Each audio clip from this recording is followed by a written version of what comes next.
Okay, good afternoon, everyone. I'm going to call to order the General Purposes Committee. May I have a motion on the minutes?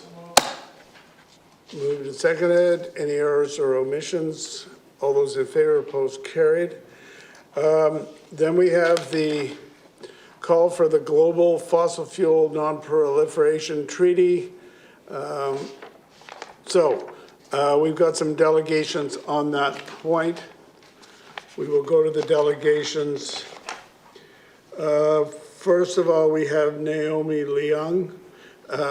But just as you're coming up, Madam Clerk has a statement to read out, so please come forward. Thank you, Your Worship. Council will now hear delegations relating to items on the agenda. First, the Chair will call upon the pre-registered speakers in the order of pre-registration. The Chair will then ask any members of the audience to raise their hand if they wish to delegate on an agenda item. City Council is committed to ensuring a safe and respectful environment and supports the right of the community to bring comments forward.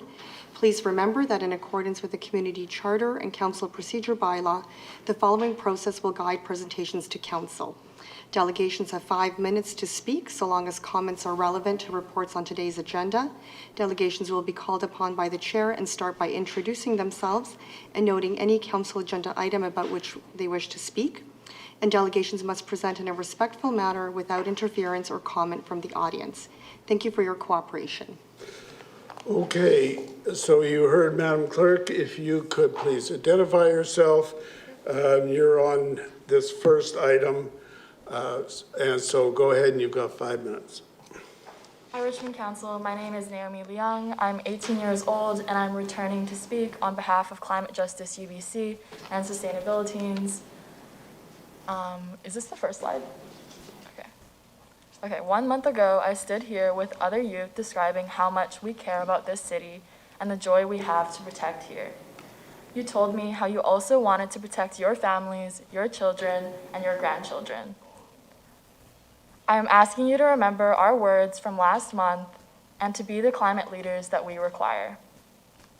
Today, I'm here to explain why youth support the call for a global fossil fuel non-proliferation treaty and to elaborate on how this treaty is an opportunity to create a more livable and liberated world for youth, workers, and our communities. Next slide.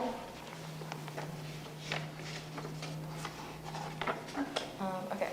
We already know that climate change is the fight of our generation. While other sectors like our city are working towards lowering emissions, fossil fuel corporations are increasing theirs, and our taxes are often used to help them. Fossil fuels are now our leading cause of greenhouse gas emissions, and with insufficient plans to change this. Burning fossil fuels directly threatens our futures, and it's clear that action must be taken in order to prioritize the safety of workers, local businesses, and communities. Next slide. The climate emergency has reached British Columbia. Many businesses and individuals have been hit hard, whether it's been directly from floods, forest fires, or the heat dome, or from insurance rates rising, COVID-19, and more. Climate change is already taking people's lives, especially the lives of those impacted by environmental racism. In Canada, that's lower income, Indigenous, and Black communities in close proximity to oil and gas pipelines, pollution, toxic waste sites, and more. These communities must be consulted with and listened to. In the latest IPCC report released last month, colonialism was mentioned for the first time as a cause for climate change and climate injustice. For millennia, Indigenous communities at the forefront of climate injustice have described this and depicted strong climate leadership. Decolonization, land back, and other movements for justice are interconnected to climate change and must be at the forefront of climate solutions that we consider. Next slide, please. Communities are already paying the price for climate change, and we need to keep mitigating damage, but we must also actively work to decrease future harm. Rapid and dramatic transformation is possible when countries work together to lead this change, and cities are critical to call on higher levels of government to do this. Next slide. So why a treaty? Just like was done with the disarmament of nuclear weapons, we need all countries to come together and craft a fair and workable plan to decrease our use of fossil fuels globally. and this needs to be binding. Next slide, please. Next slide. The 3 pillars of this treaty include ending new exploration and production of fossil fuels, also developing a plan that takes care of workers and communities that depend on fossil fuel projects, where workers have good long-term jobs and they don't have to choose between providing for their families or building a safe and secure future. And C, once these projects are up and running, we can then phase out fossil fuel infrastructure in a sensible and supported way. Next slide, please. I want to thank you, city councilors, and the staff for doing all the work that you have already done on climate change. But as we already discussed last month, there is still more work to do. We are counting on you to join us by calling on all leaders, local, provincial, and federal leaders, to sign and endorse this call for a fossil fuel non-proliferation treaty. We are calling on you to work both locally and in cooperation with other communities in order to build our economy to be less dependent on fossil fuels, which are a primary source of climate change. Next slide. As you know, the short-term work to adjust infrastructure and make changes during this transition is going to be tough. However, the benefits are going to be worth it. 10, 15 years from now, we know that you will look back and be proud that you were the city councilors who voted to continue with strong climate action. Join the City of Vancouver, Toronto, Burnaby, Victoria, New Westminster, and the 42 cities and subnational governments worldwide who have endorsed this treaty. Next slide. We know that action on ending fossil fuel subsidies, projects, and funding is the next step that Richmond needs to take. Vote to endorse the creation of this treaty. Thank you. All right, thank you very much, ma'am. All right, we'll go to the next speaker, who is, let's see now, Jennifer Nathan.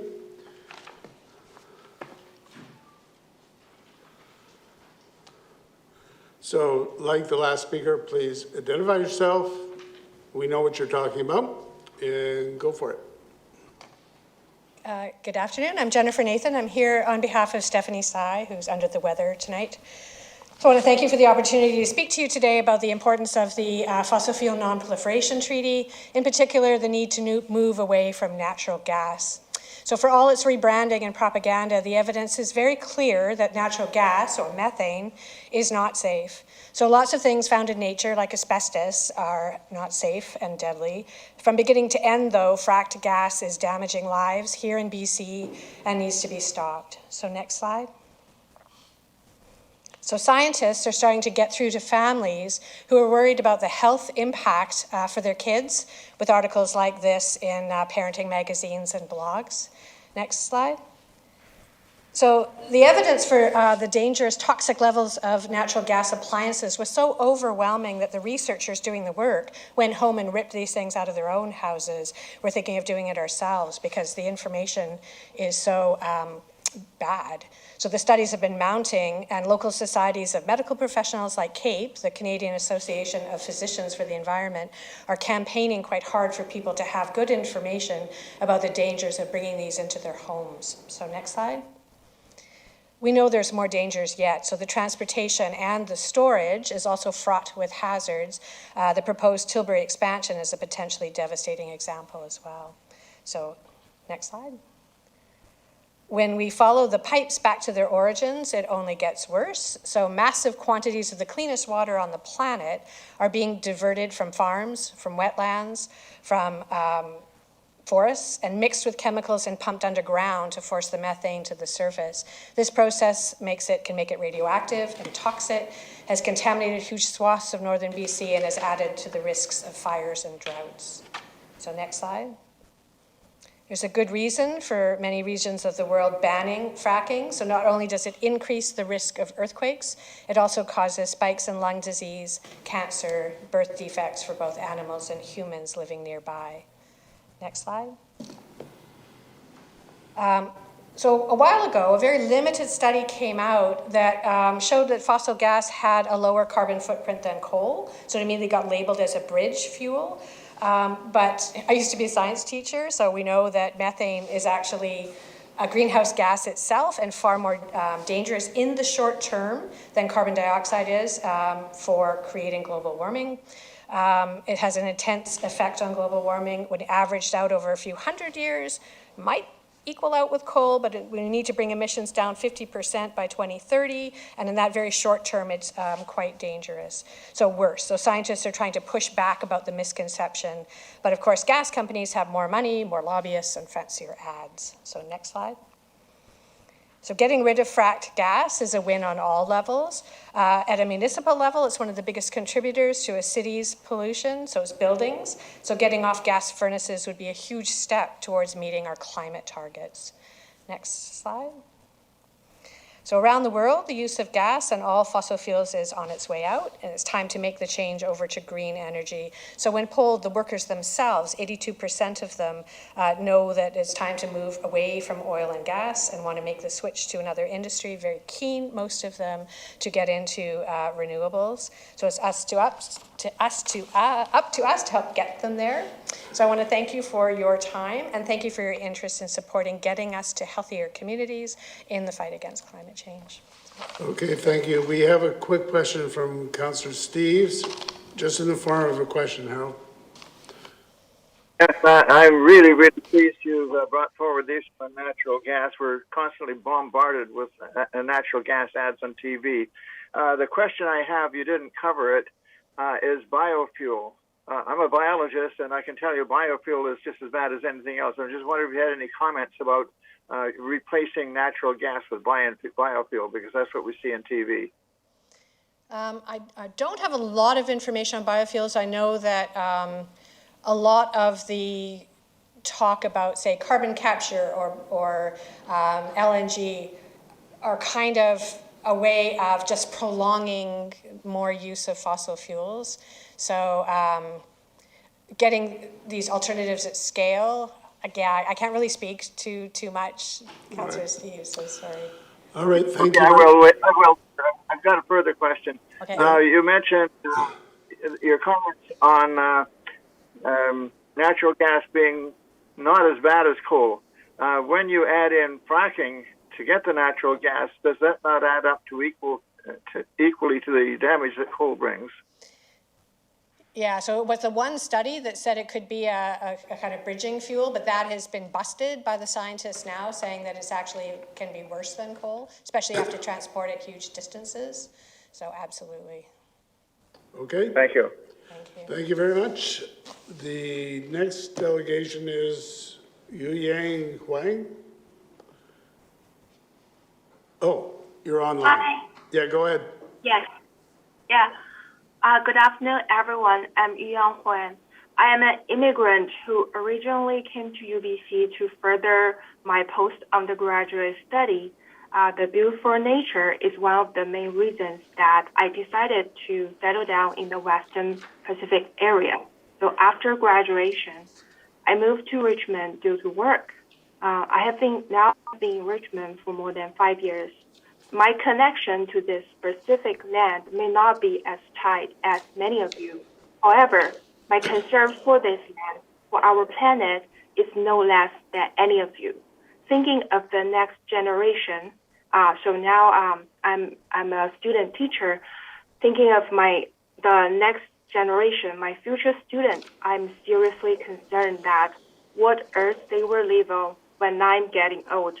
Therefore, in my future classroom, I want to nurture the love for the earth and care for all living beings in the young generation.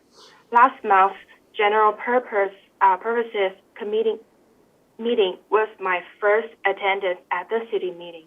I am glad that councillors that you have the power to call on higher levels of government to invest in a green economy. Therefore, I sincerely ask you to endorse the fossil fuel Non-Proliferation Treaty. Thank you. All right, thank you very much. Those are all the delegations that pre-registered. Is there anyone else who wants to add anything? All right, so we'll head right into the first item. To Peter Russell, Nicholas Heap, we have your report. Is there anything to add to that? Nothing further to add, Mr. Chair. Okay, so the recommendation has been moved. Is it seconded? Seconded. Got a couple questions here. Your hand is up. Was there a question or a comment? Worship, in item number 3, if I may, and I thank the delegations for coming tonight and adding to it and having gone through just quickly the information we've got. Your Worship, in item number 3, we're sending letters, but I'm wondering if we should be sending them to the ministers of environment as well. Too often when you go with the MLAs, MPs, and the people at the top, it never gets, and we know parliamentary, what happens in Victoria, et cetera, it never gets watered down. It stays in the Premier's office, he writes your letter back, et cetera, but nobody else does. And I'm wondering if we could, from my perspective, and the delegation Naomi came up with, the ministers for the environment and climate change, et cetera, they must, and the Minister of Environment, they must be carboned on it. But I'm just wondering whether it'd be worthwhile making sure that all members of Parliament and all members of the Legislative Assembly know that we're supporting it. And it would have much more impact on them. Are you saying send it to everyone? Well, somehow they must have a distributed system over there somehow in Victoria. But I definitely would think we need to do the environment and climate change people. That's adding 400 letters or 500 Okay, letters. well, at But least if we add the Minister of the Environment on the federal side and on the provincial side, I think you'll, and any appropriate minister related to the topic. okay, if you can tell Whoever us who they that are. might be. I think it'd be the Minister of the Environment plus the Premier and the Prime Minister plus local MLAs and MPs. Yeah, that's the I think only that would do it. thing. I supported 100% of everything that we've got here and the delegation's comments. All right. Councillor Steves. Harold?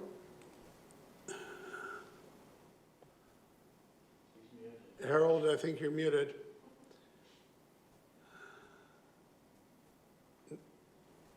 Yep, there you are. No? Talking to myself. That's what that was at old age. You talk to yourself. Very much in support of this great report from staff, but I wanted to emphasize the question I asked earlier about natural gas. In my opinion, natural gas is being bombarded on the ads, TV ads, telling us how wonderful it is when it's mixed with biofuels. And I just wanted to point out that in the agricultural community, actually, and I think some of the farm papers and everything else right now are really concerned because of food security. The idea of biofuel is going to cut into our food supply. There is no major source of biofuel other than plants and waste, and we can't use human waste for biofuel. Well, pardon me, the only one waste we can use for biofuel would be human waste. If animal waste and other waste are used for biofuel, we're depleting our soils. And of course, the biofuel is produced with grain crops that are grown on fossil fertilizers, and so the effect of greenhouse gases is just as great because you are using plants that are producing greenhouse gases from the fossil fertilizers. So biofuel is no help, and effectively it is the same as burning natural gas or coal. That said, Richmond is probably the leader in the world in the alternative for biofuel, which is the geothermal heating that we are using in Richmond, where we're now looking at heating 50,000 units in downtown Richmond. And I think we've got a lot to be proud of here, and we need to tell the world about this. So yes, we need to promote the Non-Proliferation Treaty, but we've also got to tell people that we have a very, very good alternative to the use of natural gas. And I think that it behooves us to pass this resolution today and to keep on producing the alternatives to natural gas and to alternatives like electric vehicles, electric transportation in particular, not so much the electric car, and that show that we are leaders worldwide in promoting this non-proliferation treaty of fossil fuels. We did it before with nuclear power. We were a nuclear power-free zone. People think Vancouver was. We were too. But I think that we're ahead of Vancouver on this one in terms of we are actually doing something about it more than any other city. Okay, thanks, Harold. Just before we go to our next speaker, I take it that adding in letters to those ministers of the environment, I take it that's a friendly. I haven't heard it. If anybody's got any comments on that, let me know. Otherwise, we'll take it as done. Councillor Hobbs. Well, thank you, and through the chair. First, I appreciate the report from staff. It was a very good analysis of the proposal. I want to thank the delegations as well for coming to speak. That was also very informative. I appreciated that. I'll be supporting the recommendation today. And I'll have one question, but I do agree with the overall thrust of part of the argument is that cities do have a very particular role in advocating to senior levels of government. I think it's been demonstrated throughout the world that that can be very effective. So I fully support that. I think worldwide, I've read different reports, but we get about 52 billion tons of GH gases emitted into the atmosphere, and it is a challenge getting to net zero, but we do have to work towards that.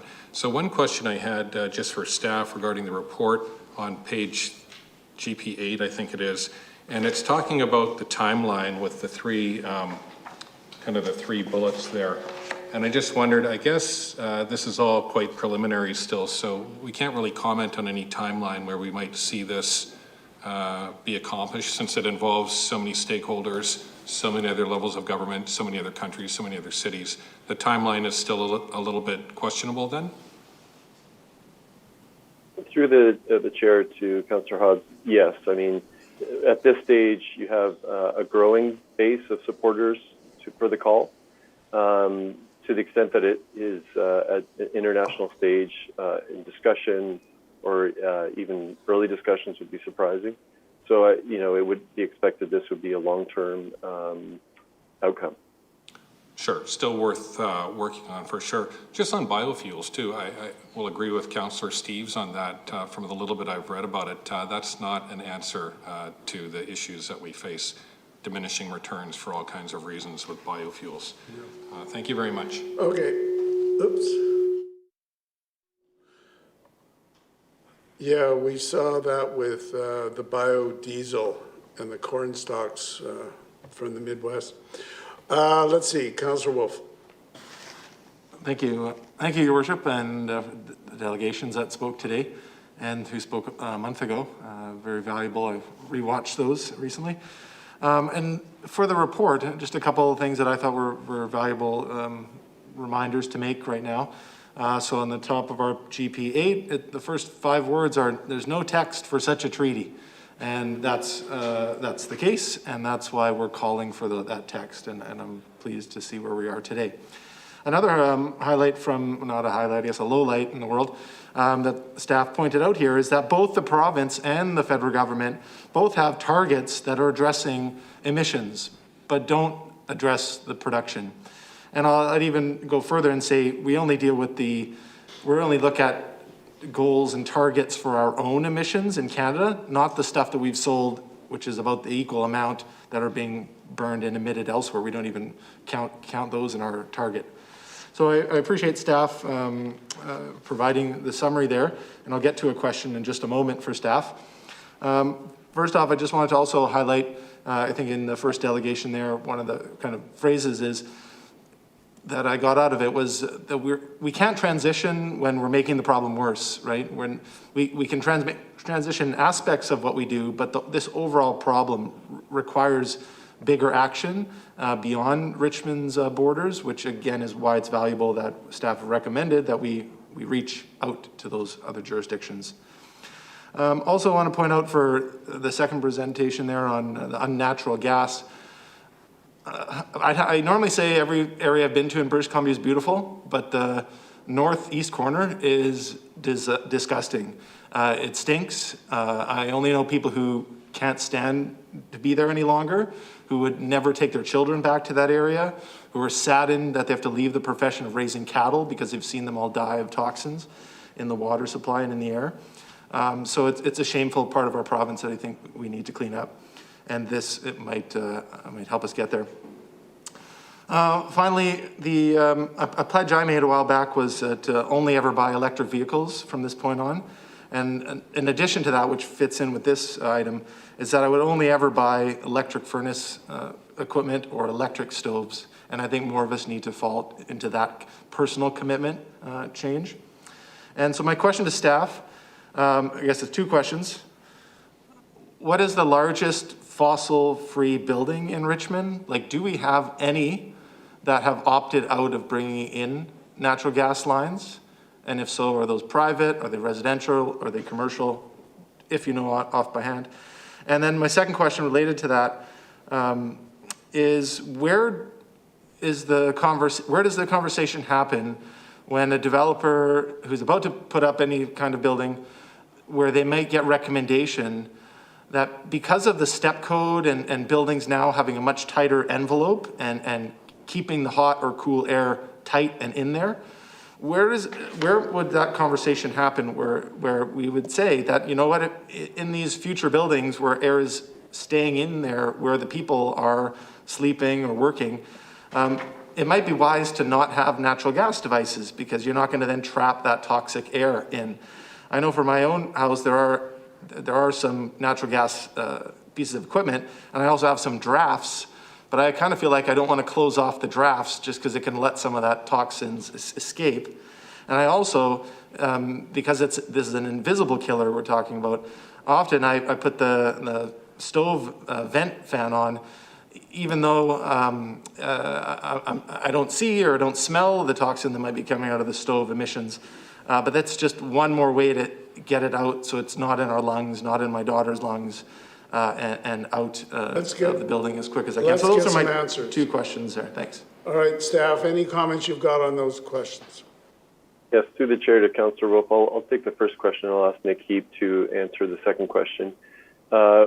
Staff aren't aware specifically of the largest, non-fossil fuel using building. The city itself has a number of such buildings or very low carbon systems. So I believe all of our fire halls are using mainly heat pump technology for the primary needs for heating and cooling. And of course, fire hall number 3 is connected to the Alexander system. And staff are always looking at opportunities to decarbonize existing buildings. And through the step code, we'll see definitely a reduction in carbon equipment. All right. And Nick? Yeah, I would note that in the development process, particularly with the Energy Step Code, we are seeing energy advisors as a key member of the development team, and so those conversations are happening as the project is being developed, and as projects become more energy efficient, it's possible to downsize, and increasingly it becomes possible to do without natural gas heating at all. And we're as we're bringing forward new requirements, we're looking at ways of putting in structures that are going to support energy advisors and designers of high performance buildings to have those conversations early on. I'd also note that we have incentives for high performance buildings that the council adopted a couple of years ago. So for building to step 4 to step 5, and the incentives for building to passive house are quite good. And at those levels, of course, again, going natural gas free is a very doable possibility. Thanks. Thank you. Just a quick follow-up or just a final comment, if I may, through your worship, is that benchmarking that Nicholas just highlighted there, I hope we can continue to use that as a promotional tool to others to say it is possible. There are neighborhood buildings that are doing this, that have made the switch. And I think that's a key message that the city can take responsibility to get out to others. Thank you. All right, Councillor Al. Your Worship, first of all, I'd like to thank the delegations for coming to speaking to us. And also, as I mentioned last time, you are bringing forward this issue, not for your generation only, but for my generation too, because I think the impact of climate change has come faster and more intensively than we've previously anticipated. So I think for my generation, I have to thank you guys for bringing this forward. I have two questions. Now, on page GP9, staff mentioned that the province has not introduced legislation to implement a GHG reduction cap for natural gas utilities. I want to know, how about our city? Do we have any target, or have you ever thought of setting up a standard or, a future plan for changing the use of natural gas in our city? Do you have any plans in that direction? You mean besides our district energy? Right. To staff? Through the chair to Councillor Au. Yes, in effect, the SEEP, the Energy and Emissions Plan, is a powerful tool for, I wouldn't say necessarily disincentivizing natural gas equipment, but we do note that, there's growing incentives for electric systems, as well as when we look at climate change and the heating that's occurring, heat pumps also provide cooling in the summer. So I think there's a market shift anyway that's happening, but our SEEP tools, the STEP code, all combine to be useful and helpful for discouraging or limiting natural gas. Okay, thank you, sir. And I think perhaps we have to do more, but I think perhaps we can discuss this in a future occasion. My second question is about the second part of the motion, which is to make a presentation or to bring it forward to UBCM. I like the draft of the motion saying that, especially on the part that we need to settle a measure and predictable phase out of existing stockpiles and production of fossil fuels. I think we always need to have a target and measure and a phasing out. So I like that part. My question to staff is, do we know if there's any similar motions will be brought forward to UBCM? Through the chair to Councillor Au, staff are in discussion with other cities on this matter. They are happy that we are proposing this to council, and if it's approved, they'll certainly be what I've heard and what have been noted, that they would intend to advise their councils as well for support. Oh, very good. Thank you. So, Mr. Russell, maybe what you could do between now and the council meeting is if you could have someone reach out to UBCM and find out whether they actually have other resolutions of this sort on the same subject. It won't change our strategy, I don't expect, but it is good to know. Councillor McPhail. Thank you, Your Worship, and thank you to staff for the report. It really was helpful seeing how this really ties into the work that's already ongoing at the city. And just to that point about the UBCM resolution, I think it's really important that, if our motion is the only one, or if there are more than one, that we have someone who is at the UBCM who is able to speak to it. I think it's always more powerful when there is someone from the city moving a motion to be there to speak to it.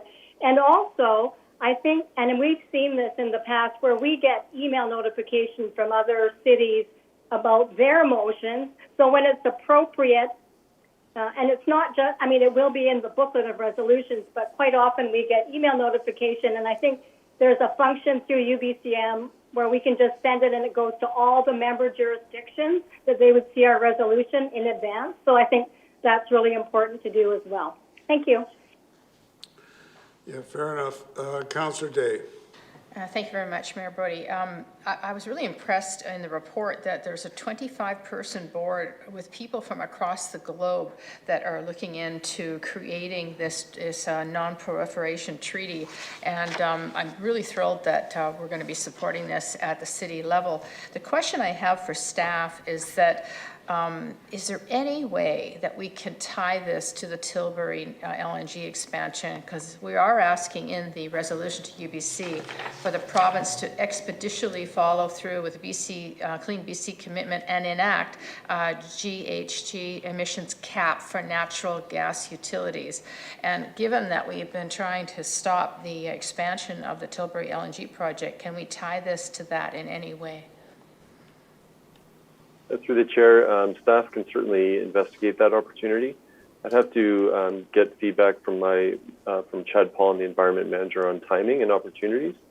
But I do believe there's a forthcoming engagement and opportunities for the city to provide such feedback.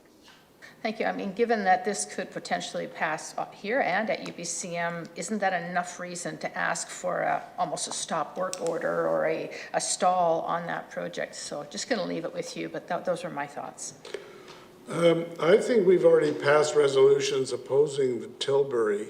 Yeah. And maybe what we could do is ask staff, when you talk to UBCM about this, maybe you could ask specifically whether anyone has sent anything in about Tilbury. I wouldn't be surprised if they have, but find out, because frankly, from my point of view, I think it's a valid point. I just don't want to water down what is in front of us. So therefore, it could be a separate resolution just on Tilbury, and, you know, with a lot of the common wording and thoughts and stuff, but focus it. So maybe staff could find out about that and let us know through a memo or come and discuss it with us. All right, with that, we've got the motion on the floor. It has been slightly added to with ministers of the environment, federal and provincial. I'll call the question. All those in favor? Any opposed? So that is carried. May I have a motion to adjourn? Moved and seconded. All those in favor, opposed, carried. Just give us a second and we'll go to the Finance Committee meeting. All right, I'll call to order the Finance Committee meeting. So first of all, a motion on the agenda, or sorry, on the minutes. Moved and seconded. Any errors or omissions? All those in favor, opposed, carried. We have CJ James, partner with KPMG, to present the audit findings. Are you there? I am here, Your Worship. Okay, go ahead. Now, Thank you, Your Worship. I do want to point out, we do have your very voluminous report in our materials, so we've all had that. So it's really more, what do you want to highlight and emphasize, and if there's anything you need to add. Thank you, Your Worship, and good afternoon, Your Worship and councillors. I do not have any additional matters to add to my report, other than to thank Finance Management, Jerry, Ivy, and Cindy, for all of their help during our audit and just being so available for us. They provided excellent working papers for us, which resulted in a smooth audit process and a clean audit opinion. So I am happy to report that my auditor's report for your financial statements will contain an unqualified opinion, and I will be happy to sign that audit opinion once the council has accepted those financial statements. I would be happy to take any questions from Your Worship or councillors. All right. I'm not seeing anything yet, but maybe you could stand by, because we are going to get to the various financial statements, and we may well have detailed questions for you at that point. So why don't we have a motion to receive that verbal report, the report. So that's moved and seconded. Any discussion? All those in favor, opposed, carried. So that brings us to the consolidated financial statements. Cindy Gilfillan, anything to add to your report? Nothing to add, Your Worship. All right. So that's moved, and is it seconded? Seconded on the consolidated financial statements. All right, all those in favor? Any opposed? That is carried. Then we have Ms. James, we've still got more, so hang on there. Municipal security issuing resolution.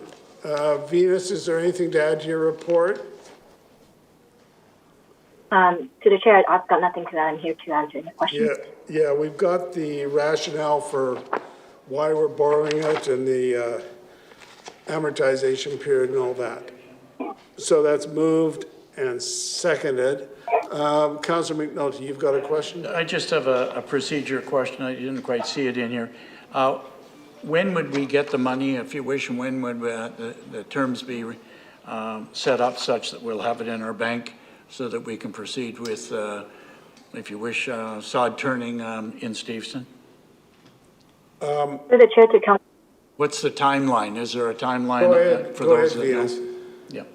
Through the chair to Council Minotti, the AGM of MSA will be taking place in September, and by that time, all the sort of details will be known, and we'll get funding in October of this year. Oh, great. All right, that's why Mayor Brody's on that board. Thank you. Keep it up. That's why it moves. It moves quickly. Well, thank you very quickly much. and smoothly. Appreciate it. We'll get you back on the board. Thank you. Thank you, Venus. But on that point to our staff, either Venus or Jerry, I mean, we don't have to wait for that money to be in the bank for us to start working on it, do we? No, but you have to have it. To the chair, you're correct. The project is in progress, and there's no need to actually wait for the money for us to proceed with the project. So we do have funding available to fund any expenditures that may need to be incurred. All right. I Councillor Day. Thank you very much, Mayor Brody. Similar question, actually. I was noticing on FIN 102 that the repayment starts in 2023, which is next year. Will we be in full construction by then? I would defer this question to Mr. Young at Project Development. Through the chair to Councillor Day, we anticipate right now that we're going to continue the design and be in a position to present the form and character for council endorsement sometime this summer. Should that be endorsed, it's our intention to start construction with enabling works, and that's likely going to start in the fall this year, and that's going to include items like site clearing, tree removal, road access, and those sort of things. Okay, so by the time we're making payments, we should be under construction, you're estimating? Yes. Good, that's what I want to make sure. Thank you. Okay, let's call the question then on the motion. All those in favor? Any opposed? That's carried. Then we have the financial statements for the public library.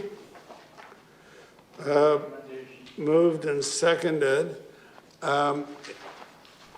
Susan, any comments you've got on that, or? I have nothing further to add to the report, Your Worship. All right. Okay, we'll call the question then. All those in favor? Any opposed? That's carried. Then we have Lulu Island Energy Company, the financial statements for that. Jerry Chong, Alan Polstolka. Your Worship, I have nothing to add to the report. Okay, so that's moved and seconded. Councillor Day, you've got a question? Yes, please. I see that the salaries and benefits for the Lulu Island Energy Company are $842,000.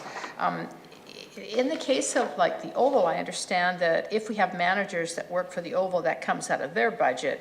And I'm wondering if it's the same arrangement with the Lulu Island Energy Company. To Your Worship, to Councillor Day, there is similar arrangement. There is a policy 130, just give me a second. What does it say? There is specific policy which allocates any management, city management involved in the project. Those costs are recovered through LIC, through the corporation. Okay, so we're not double dipping, we're just paying some of the salaries that the managers get through the Lulu Island Corp and some of it through regular channels. That's correct. Good, thank you. Councillor Steves. Harold? You're muted, Harold. There you go. Thank you. Just a couple of questions in terms of the general report, not the economic part of it. When we first embarked upon setting up the Lulu Island Energy Company, we had some estimates that we would reduce greenhouse gases, and you've got that in here, but that we would also reduce hydro use. And I'm just wondering if any studies have been done to see how much we're reducing our reliance on electricity. And secondly, it seems to me this is the area where biofuel might work. If at the Lulu Island sewage treatment plant, at Iona Island, places like that, that we're taking human waste and with anaerobic digestion create our own biofuel, that we could replace natural gas with actual biofuel and not depend upon the natural gas company. So just a couple of thoughts and ideas, and maybe you might respond to the question in terms of savings in electricity. We thought at the time that we might save enough electricity to help subsidize the amount of electricity used by electric transit and vehicles. Helen, do you have any comment?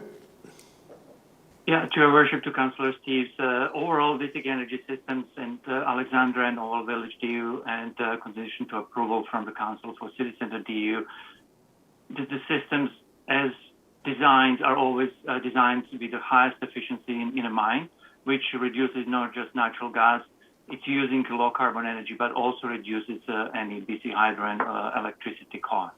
We are using heat pumps, which are typically between 200 and 400% more efficient than regular baseboard heaters.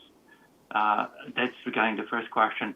For the second question, staff are looking as a possibility and an option as evaluating different technology. We are looking also potentially using also biogas instead of and replace the natural gas with the biogas procured through the wastewater, Lula Island wastewater treatment plant produced there. Yeah, thank you very much. Glad you're looking at it. Thanks very much. You're welcome. All right, we'll call the question then. All those in favor? Any opposed? That is carried. Brings us to the Oval Corporation audited financial statements. Speaker Rick Desange. Rick, anything to add? Nothing further. Nothing further to add, Your Worship. All right. Any comments? Councillor Day. Mayor Brody, I see on page 173 that the salaries for the Richmond Olympic Oval are $8.7 million. And I'm just wondering, how many staff do we have over there? It seems like a lot of money. Through Your Worship to Councillor Day, the Oval has approximately 65 full-time staff, and we have approximately anywhere from 150 to 200 auxiliary staff on our payroll, depending on what programs and services we're offering. Wow, it seems like a lot of money. Okay, and then the next question I have is on page 172. We've got $11.6 million in investments, and most of that seems to be in terms, one-year terms, just term deposits, that are getting only 1% to 1.5%. It seems to me that rather than have all one-year terms, why aren't we laddering these terms, like 1 to 5 years, for example, to multiply, the chances of getting a better return? Because I mean, even for a one-year term right now, you can get 2.5%. So I expect this to be double when we get our next report next year. But rather than making them all one-year terms, why are we not laddering them? Through Your Worship to Councillor Day, the Oval does carefully look at our cash flow situation constantly. As you alluded to, the rates in 2022 are improving, so a lot of what we're doing throughout the year so far is doing short term, and the rates have already increased significantly over the first few months of the year, so we continuously monitor that and keep an eye on the rates at all times. Okay. I'll vote to agree to receive this for information, but I certainly don't support this budget. Sorry. We're not being asked to support the budget. I know, we're just receiving it. That doesn't mean I have to like it. Okay. May I have a motion? Moved and seconded. Further discussion? All those in favor? Any opposed? That's carried. All right, we are